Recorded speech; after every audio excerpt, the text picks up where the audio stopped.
Minha mãe e meu pai dependiam de cesta básica para viver. E eu não queria aquilo para mim. Eu queria ter uma indústria para dar emprego pro meu pai. Eu tenho uma indústria farmacêutica. Meu pai não viveu para ver isso. Mas eu cumpri minha promessa. Com 20 anos de idade, eu tinha coleção de cheques sem fundo. Com 24 anos, eu já tinha toda a minha vida estabilizada. Com 27 anos, eu consegui juntar o meu primeiro milhão. Com 30 anos, eu já tinha alguns milhões para comprar os 50% da fábrica. Eu sou sócio-diretor em 50% de ativos de uma indústria química e farmacêutica, que era a empresa que eu era funcionário. Eu entrei nessa empresa em janeiro de 2000 como responsável técnico já. Eu era químico responsável. Eu era o gestor da fábrica e o responsável técnico da empresa. Se você pegar um produto químico, vem o nome aqui, ó, químico responsável. E ele responde por aquele produto, cível, criminalmente, e inclusive ele responde pelos processos internos da fábrica. Então eu era químico responsável da empresa e, juntamente com isso, eu comecei a empreender no ramo de suplementação esportiva, montando lojas de suplemento. Montei uma loja, montei duas. Chegou um momento que eu tinha 7 lojas de suplemento e uma distribuidora. Não é a época que o online ainda não existia. De onde que veio essa primeira loja? A primeira loja veio de um trauma. Eu trabalhava numa empresa, num laboratório, também era responsável técnico desse laboratório, e eu sempre fui uma pessoa muito obcecada no trabalho, desde garoto. Então eu era o primeiro a chegar, o último a sair, extremamente competitivo dentro da empresa, extremamente obcecado por processos, por aprender mais e por entregar. Então, eu era o melhor funcionário da empresa e surgiu a oportunidade de fazer um curso incrível no Rio de Janeiro. Todos os meus colegas davam como certo eu ser o escolhido para esse curso. Inclusive eu também estava tranquilo. Afinal de contas, ninguém produzia mais do que eu. Eu tinha um chefe militar e ele era um cara muito sargento, muito general, de poucas palavras. Chegou no dia de ele escolheu uma das minhas assistentes para o curso. E eu fiquei profundamente decepcionado. Subi até a sala dele e tomei coragem, porque nós morríamos de medo do homem. Tomei coragem e perguntei pra ele por que eu não tinha sido escolhido. E eu gostaria de saber pra eu poder melhorar e evoluir pra poder merecer isso. E aí ele virou pra mim e falou assim: eu não posso ficar sem você aqui no laboratório. As coisas aqui não vão funcionar sem você. E aí eu falei assim: poxa, aqui não tá meu futuro. Desci, chorei feito uma criança no banheiro, porque ele destruiu meu projeto. Meu projeto era construir uma carreira ali e empreender ali. E eu tinha um filho de 5 meses, cara. Morava de aluguel, fudido. Fui lá no outro dia pedir demissão. E aí, cheguei em casa e aquele terror, né? Todo mundo queria me matar, tudo tal, pela minha atitude e tudo. Ele me ligou, pediu pra eu voltar e falou assim: olha, se você treinar alguém pro teu lugar, porque ele começou a ficar perdido. Essa é a vantagem quando você também vai assumindo processos, né? Você assumindo o processo dentro da empresa, a empresa gera uma dependência de você.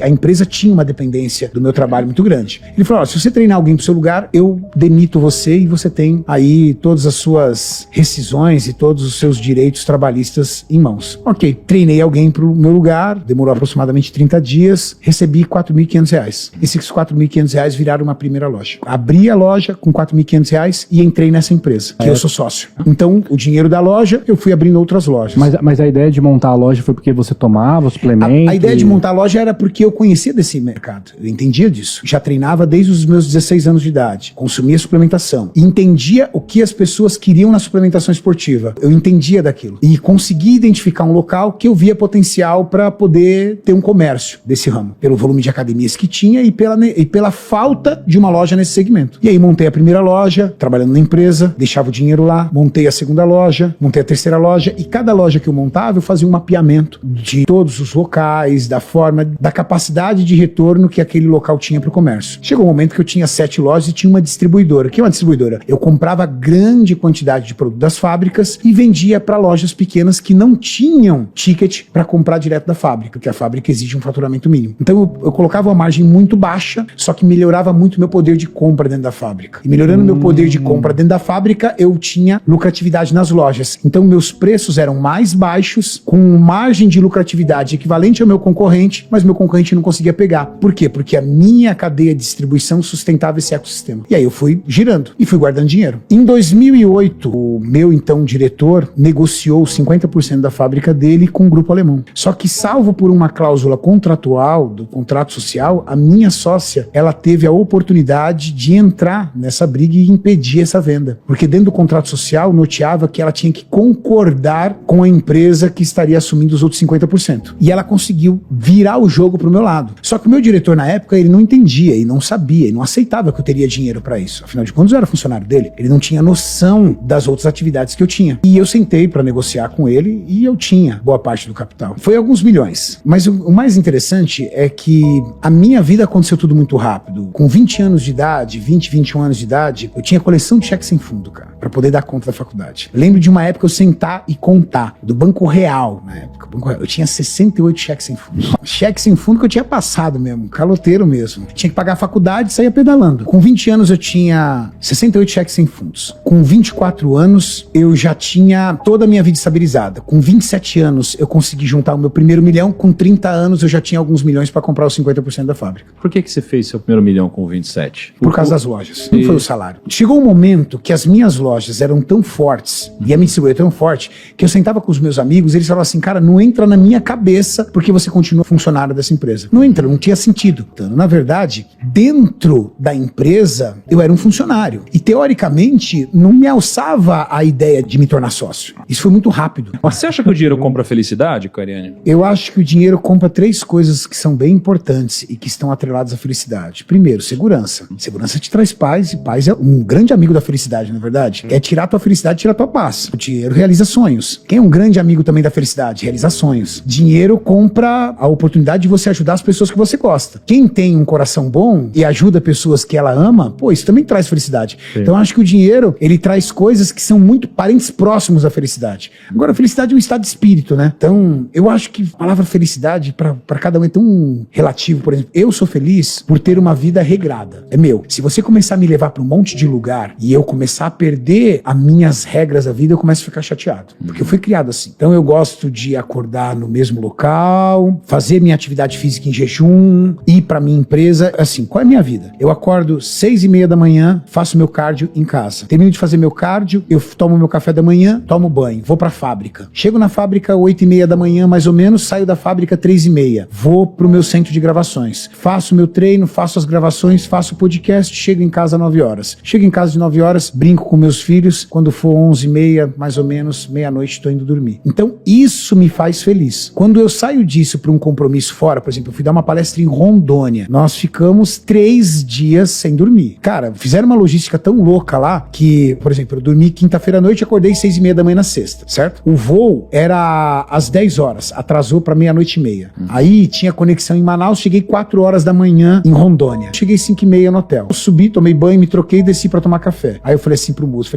vamos pedir pros outros palestrantes começarem, vamos começar depois do meio-dia, a gente tá virado. Chegou o organizador, ele falou assim, ó, só vocês são os palestrantes. Aí eu entrei às 9, começou às 9, saí às 10:30, fui pra um podcast, saí às 12:30, o Múcio entrou lá, ficamos virados. Em resumo, o nosso voo de volta era de sábado pra domingo às 3 horas da manhã. Eu cheguei em casa 12:30. Quando eu cheguei em casa 12:30, minha família tava na casa de praia. Aí eu catei o carro e ainda desci pra praia. Então, isso me abala. Ah, uma situação esporádica? Ok. Se você fizer disso no meu dia a dia, eu já não sou um cara feliz. Agora, ao que você atribui o seu sucesso, cara? Rotina, mas principalmente disciplina. Thiago, eu sou a pessoa mais disciplinada que você conhece. Eu garanto pra você. Eu sou a pessoa mais disciplinada. E desde os meus 11 anos de idade, quando eu entregava panfleto, todos os meninos que entregavam panfleto comigo, jogavam no bueiro. Eu entregava todos os panfletos. De forma ágil, concreta e rápida. E por um motivo principalmente. Porque minha mãe e meu pai dependiam de cesta básica pra viver. E eu não queria aquilo pra mim. Me chocava ver a minha mãe debruçada sobre o rádio, chorando na oração do meio-dia do Paulo Barbosa, não sei nem se ele é vivo ainda, pedindo para as coisas em casa melhorarem. Meu pai, acamado, 38 anos dentro da mesma empresa. Meu pai teve primeiro e único emprego. Entrou como faxineiro e terminou como operador de processos. Saiu da empresa porque a empresa retornou para os Estados Unidos, para sua sede. E, em 1988, um homem de 55, 56 anos de idade já não servia mais para o mercado. Um AVC, um ataque cardíaco, sequelas, meu pai doente em casa. Meu pai doente em casa, minha mãe fazendo faxina, pedindo para as coisas melhorarem e os meus parentes entregando cesta básica. Aquilo me deixou traumatizado. Posso usar esse termo? Então eu sou extremamente disciplinado e sempre fui, desde criança. Com 12 anos de idade eu já sabia qual era o curso que eu ia fazer, que era química, motivado pelo meu pai, que me levou para conhecer a fábrica. E quando eu conheci a fábrica eu fiquei alucinado por aquilo e eu fui construindo tudo aquilo. Com 12 anos meu pai perdeu o emprego e aí foi todo aquele trabalho. Com 14 anos eu já estava no curso técnico em química, que eu passei numa instituição. Com 17 para 18 anos de idade eu já estava formado em técnico, já estava trabalhando na área de laboratório, já fui emendando. Eu sou formado em química, formado em administração de empresas com ênfase em marketing, formado em educação física, fora as pós-graduações que eu fiz em cada área. Então eu sou muito disciplinado, estudo até hoje. Atualmente estou fazendo uma pós-graduação em metabolismo e emagrecimento e levo a minha vida com muita disciplina. Por isso que eu falei pra você que me deixa muito bagunçado quando vai alterando ali os meus dias, os meus horários. Porque uma pessoa disciplinada, ela vive de rotina. Eu não acredito numa pessoa usar o termo disciplinada se ela é incapaz de construir uma rotina pra ela. E rotina não necessariamente é fazer as mesmas coisas todos os dias. Rotina é a sua capacidade de organizar o seu dia, colocar tudo que você tem pra fazer, de preferência começando pelas tarefas mais difíceis e chegar lá no final do dia, à noite, matei, vamos pro próximo. E ter satisfação disso. Eu sou obcecado por disciplina, obcecado por pessoas capazes de realizar o que cumprem, porque hoje é muito comum você assumir 4 compromissos, 5 compromissos por dia e depois você perde metade do seu tempo desmarcando esses compromissos. Como é que você dá conta de todos esses compromissos? Acima de tudo, sendo disciplinado, aprendendo a cumprir horário e ser extremamente, o quê? Ligado numa rotina. Então, quando as pessoas falam assim, eu não tenho tempo para uma atividade física, é que não é prioridade para você. Cuidar de você não é prioridade. Só que eu tenho uma seguinte concepção. Para mim, um homem de sucesso está ligado em 3 pilares. O pilar da carreira é importantíssimo. O que seria de mim, da minha autoestima, daquilo que eu reconheço sobre os meus valores, se a minha carreira tivesse sido um fracasso? Isso é uma prioridade para mim. Para muitas pessoas não é. Eu tenho um tio que passou na USP, fez faculdade na USP, ele tinha um sonho, morar no mato, morar no meio do mato. E quando ele se formou, ele foi morar no meio do mato. E mora no meio do mato até hoje, dando aula, dá poucas aulas, o suficiente para ele ter a renda dele, mas ele é o quê? Feliz. Eu sou feliz com a minha carreira, com o que eu construí, eu queria. Eu queria ter dinheiro, eu queria ter condições financeiras, eu queria ser rico, eu queria ter uma indústria, eu queria tudo isso, eu consegui tudo isso. Eu queria ter uma indústria para dar emprego pro meu pai. Coincidentemente, eu tenho uma indústria farmacêutica. Meu pai não viveu para ver isso, mas eu consegui cumprir a minha promessa com 12 anos de idade. Eu cumpri minha promessa. Segundo, um cara capaz de dar atenção e cuidar das pessoas que são importantes para eles. De que adianta você ter dinheiro e o seu filho ver você como um caixa eletrônico, que você trocou o seu tempo por dinheiro com ele. Então, eu chego em casa todos os dias, é uma prioridade para mim. Eu tenho um filho de 23 anos de idade que é meu amigo, já mora sozinho, mas estou sempre com ele. Eu tenho um filho de 10 que precisa de mim. E eu tenho uma bebê de 1 ano e 2 meses que precisa de mim. Então eu tenho que dar atenção para eles, eu tenho que cuidar deles. 40 minutos ao dia, 40 minutos ao dia, mas não é assistindo TV, é interagindo com eles. É entregando o que eu tenho de melhor para eles, que é o meu tempo. E terceiro, cuidar da sua saúde, cuidar de você. Porque você também tem que cuidar de ti, da tua autoestima, da tua saúde, da tua estética, da tua longevidade. Esses 3 pilares são prioridades para mim. Então eles fazem parte da minha rotina. Então eu tenho que ter tempo para minha atividade física, porque cuidar de mim faz parte do pilar. Eu tenho que ter tempo para fazer uma alimentação saudável. Ah, eu não tenho tempo, mas eu tenho dinheiro, então as pessoas fazem para mim. Eu tenho cozinheira para fazer a minha comida, porque é uma prioridade para mim. Então eu coloco esses 3 pilares em prioridade. Não é só a questão financeira. Eu poderia ganhar muito mais dinheiro? Claro que eu poderia. Mas isso é o que me faz feliz.